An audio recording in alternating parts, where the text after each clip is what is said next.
Hey everybody, this is Mr. Munson, and we are in the unit G.0, Geometry Foundations. Basically, this unit is giving us the groundwork for some much more interesting and elaborate ideas that we'll learn in geometry. This is the video that's going to cover concept 4, hence the name G.0.4, coordinate geometry. Let's get started. A quick review of a concept that you should have learned in another class. You might have been taught it but didn't pick it up. So hopefully you'll catch it here. We're going to need this in this unit or in this concept, this Pythagorean theorem. So basically Pythagorean theorem can only be used on right triangles. Okay, so over to the left we have a right triangle. Now on the right triangle there are three sides. These two sides we'll call leg 1 and leg 2. Okay, and then this other side is called the hypotenuse. So in the Pythagorean theorem, it's basically a formula. If it's a right triangle, then you take the legs and you stick them in that spot. And then the hypotenuse has to go in that spot. If you do anything else, if you put the hypotenuse, let's say, over as one of these, just because, it will definitely not create the right answer. Okay, so let's take a real quick look at an example. Okay, so if we look at this problem as a right triangle problem, and we're looking for that missing x, then we know the Pythagorean theorem says a squared plus b squared equals c squared. And we need to make sure we put the hypotenuse in that spot. So we have 3 squared plus x squared equals 5 squared. All right, let's do some math here.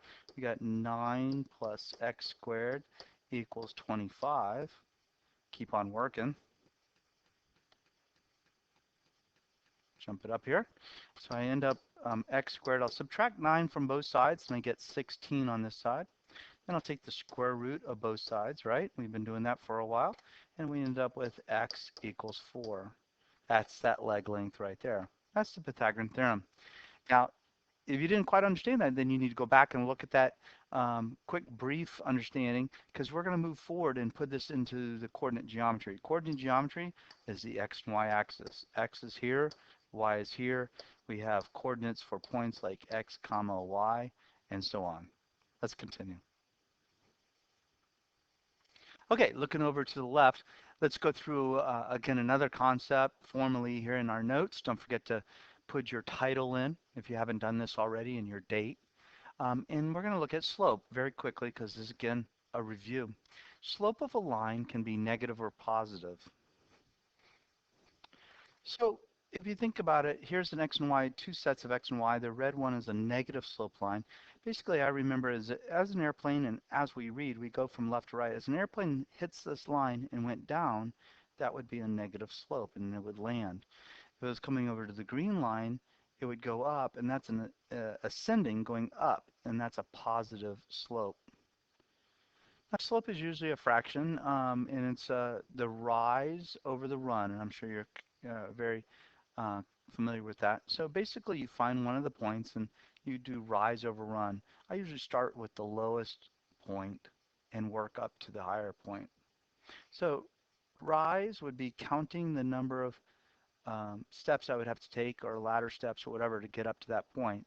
So, you know, it's 1, 2, 3, 4, 5, 6, 7, 8.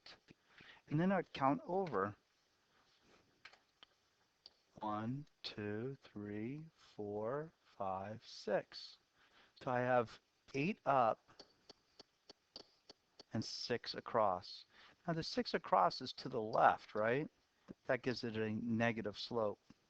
That's what we'd anticipate, because just as I was just showing you, any line that descends as you come from left to right would be a negative slope. If I didn't have it, then I would want to figure out what I did wrong. Let's simplify this. And so I have negative 4/3 for the slope. Okay? All right. Why don't you go over here to the right, put me on pause, and see if you can figure out what the slope would be of that. Start off by predicting, is it negative or is it positive? That way when you come up with the answer, you have an idea. Put me on pause, come back and check your work. All right, a rise, in this case, it's in a positive direction, and the run is in a positive direction to the right. So the rise is, or the slope is going to be a positive 4/5.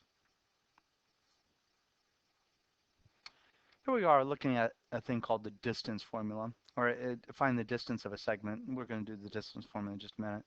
So we're looking at find the distance of a segment, not the rise, not the run, but the distance of a segment in the coordinate plane. So I'm going to be giving you pictures like this at times, and you're going to have to come up with the coordinates. So if that's a struggle for you, you certainly want to come and see me so we don't hold up the class to have me show you how to find x and y's. That's definitely something from a previous class. No problem. If you're stuck on that, you just come and see me. We won't have that embarrassing asking in the middle of class. You can certainly ask me while we're practicing, though. That's a good time to do it, but in any case. All right, so we're asked to find AB. Notice there's no bar across the top because it's a measurement. We're asked to find the measurement of AB. Well, I'm going to turn this into a triangle problem, a Pythagorean theorem problem. And what I'm going to do is I'm going to use my pen to create a right triangle between the two sides, the 2 points. Then I'm going to count how much is on each side. I count this side to be 3. You can check me on that. And I count the other side to be 4. So now what I'm going to do is I'm going to use the Pythagorean theorem. A squared plus b squared equals c squared. That c right there is the hypotenuse, the black part, the thing that I'm looking for. Okay, so let's now take our numbers and put them in place. 3 squared plus 4 squared. Now both of the numbers are on this side because a and b in the triangle are both legs. And remember, the a and the b are the legs. I'm looking for the hypotenuse, which is c. So I end up with 9 plus 16 equals c squared. This is equal to 25 equals c squared. And simply, I'm going to take the square root of both sides, and I end up with c is equal to 5. Now, c is not what I'm looking for, is it? I'm looking for AB, which is what C represents. So I need to make sure that I'm giving them my answer in the form that it's being asked. All right, now if you're not sure what I just did, you certainly should go back and look at it. It is time for you now to do your try it problem to confirm that you understand it. If you get to the end of the video and you're going to the do it problems and saying, I don't know how to do the do it problems, then you probably should have not gotten past this point and gone on to the do it problem or the try it problem. You probably didn't even do the try it problem. You just simply copied down my work. That's your setup for failure, and I don't want that for you. And I would suggest that you not do it that way. It won't bring you the success you're looking for. Okay, here's your try it problem. Put me on pause and do this problem. Set it up as a right triangle problem and have fun.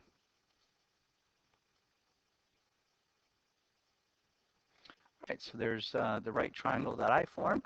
Now I'm just going to count this up. And so those are the legs of the triangle. So 8 squared plus 6 squared equals EF squared. I'm going to go ahead and put EF in for C there because I'm looking for EF. EF is the hypotenuse, so it makes sense that it would go on that side.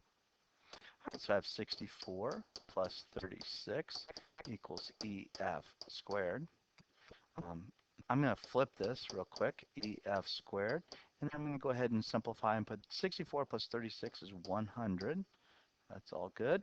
I'm going to take the square root of both sides, and I end up with EF equals 10. And hopefully you got that answer. If you did, you're ready to move on. If you didn't, you need to go back and review this video and see if you can do that problem on your own before going any further. Now, this is a problem we've already done before, but I'm going to show you this thing called distance formula. Now, this is not the point in your geometry career where you get to decide which one of these methods you like. Drawing the triangle, counting the sides, and using Pythagorean theorem, or the distance formula. You need to know them both. And so you'll be tested on both of them. And so you just need to pick them up. At some point, I'll say, cool, you choose the method, but I need you to understand both methods. Now, with the distance formula, we're going to need to actually know the values of the x and y's of the points that make the endpoints. Now, I've given them here to you already, but there's no reason why I couldn't just simply give you this problem. And then the first step would be to find the points. Now, for this illustration, I'm going to go ahead and give you the points so you don't have to worry about that part. Let's start with what the distance formula is. This formula is written this way. d is equal to, and d represents the distance, in this case AB, right? The distance of the segment I'm looking for. And what we do is we take and put the x's and the y's inside this formula. So this is the x's from the point, and this is the y's from the given point. And then we just calculate. Let me show you what I mean by taking these points and plugging them in. I'm going to put these colors there. If you don't mind, I'm going to change the colors to be blue real quick. Just kind of help you color code here.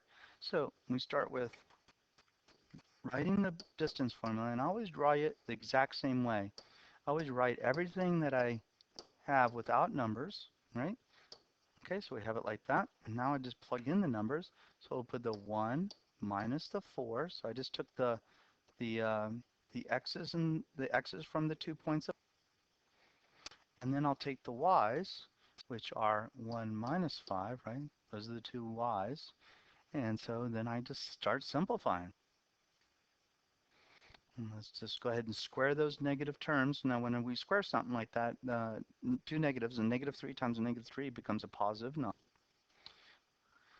So let's just keep on working here. We got d is equal to the square root of 25, and that leaves us d is equal to 5. Okay, that's the distance.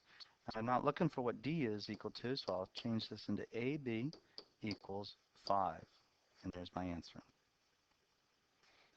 Now, when you go to do your try it problem, I'm going to suggest that you write this problem, all the red first. Then write the x's without any numbers, just the way it is, the x minus the x and y minus y.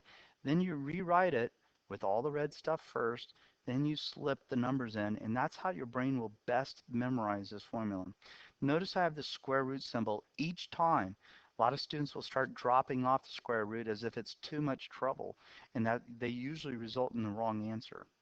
Okay, so come on over here and do the try it problem, and you'll have to find your own points this time. Put me on pause and come back and check your work.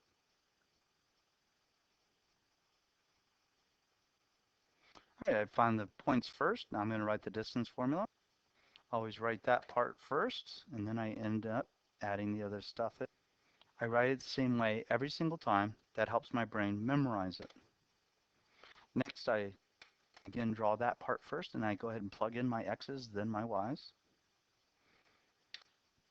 And this minus a negative creates an interesting case. We'll just say it's plus. We've done that lots of times in our class before, and I'm sure you did that in algebra.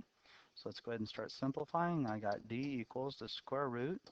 All right, negative 4 minus negative 2 is negative 6 squared, plus 5 plus a 3 is 8 squared. Now, I know the square root of 100 is 10, so I'm just going to skip to the chase here. They've asked me to find AB, so I'm going to write AB is equal to 10. Now, both these problems we did as triangle problems. You can see either way works and result in the same thing.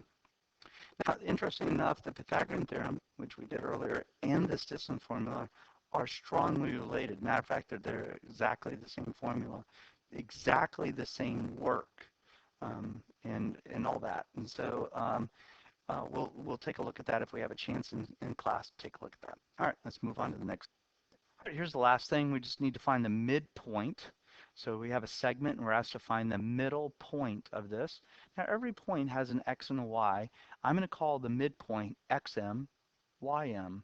And here's the formulas for calculating. So to find the xm coordinate, I take the two x's of the endpoints divided by 2, and then I take the y's and I divide them by 2. Let's look at this example above. So I calculated the points there by looking at the graph, and now it's just a matter of putting them in their place. So we got xm equals, and so I have a negative 2 plus a 2. So I stole them from here, right? And then I'm going to divide by 2. So xm is equal to, it looks like, 0 over 2, or 0. Let's do the y's. So I take the y coordinates, and I add them together and divide by 2. Now let me put it in point form. Now I can take that point, 0, negative 1, right? And here it is right here, 0 on the x-axis, about -1 on the y, and that looks about right. Let's circle our answer, and now it's time for you to use the midpoint formula to see if you understand it to find the midpoint of the segment EF. Make sure you write the midpoint formula there first without any numbers in it. The key to you remembering these formulas, these are like tools. The key to remembering the formulas is to writing them without the numbers as many times as you can. All right, put me on pause and see if you can do this one on your own. Then come back and check your work. Okay, first up, I went and found my points. Then I wrote my equations without any numbers. Then I carefully grabbed my x's and added them together and divided by 2, and then same for y's. And according to the formula, my midpoint is 1, 1. And there you have it. Let's go ahead and do our summary now. Draw your line and write the word summary, and then we're ready for our do it problems. All right, well, there's your do it problems. I'll zoom in so you can have a better chance at it. Hey, listen, when you're drawing these x and y axis, just do a real quick sketch, right? And just do a real quick sketch and then write the point for each one. That way you're not spending a bunch of time drawing a bunch of lines. You definitely don't need all these lines, right, that go back and forth and stuff. That's a waste of your time. All right, make a decent graph and then do that. Don't forget to write your do it title at the top with your period and your date. Period looks like it got ran over onto the next side. Here's your problems. I'm going to scroll. You just stop it and look at it as much as you need when you do it. All right, let's get this stuff out of the way. All right, have a great one.